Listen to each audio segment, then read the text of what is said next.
SC ST atrocity act 1989 అనేది మన భారతదేశంలో ఉన్నటువంటి ముఖ్యమైన చట్టాలలో ఇది ఒకటి. సామాజికంగా ఆర్థికంగా వెనుకబడినటువంటి దళితులు మరియు ఆదివాసీల పైన జరుగుతున్నటువంటి అన్యాయము, అవమానము, హింసను ఆపడానికి ఈ చట్టాన్ని రూపొందించడం జరిగింది.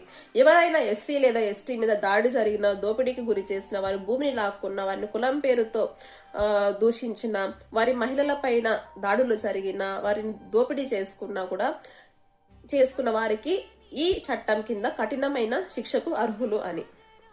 ఈ చట్టం కింద బాధితులకు కొన్ని రక్షణలు కూడా ఇవ్వడం జరుగుతుంది. బాధితులకు వెంటనే పోలీస్ రక్షణ ఇవ్వడము, కేసును తొందరగా విచారించడానికి ప్రత్యేకమైన కోర్టులు ఏర్పాటు చేయడము, డిఎస్పీ స్థాయిలో ఉన్నటువంటి వాళ్ళు మాత్రమే ఈ కేసులను విచారించడము, నష్టపరిహారము, ఇవన్నీ కూడా బాధితులకు ఈ చట్టం ద్వారా రక్షణ కల్పిస్తుంది.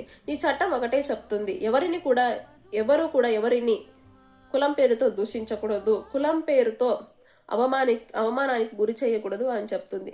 మన దేశంలో వివక్షతకి, హింసకు అనేది చోటు ఇవ్వకూడదు అనేది ఈ చట్టం యొక్క ముఖ్య లక్ష్యం.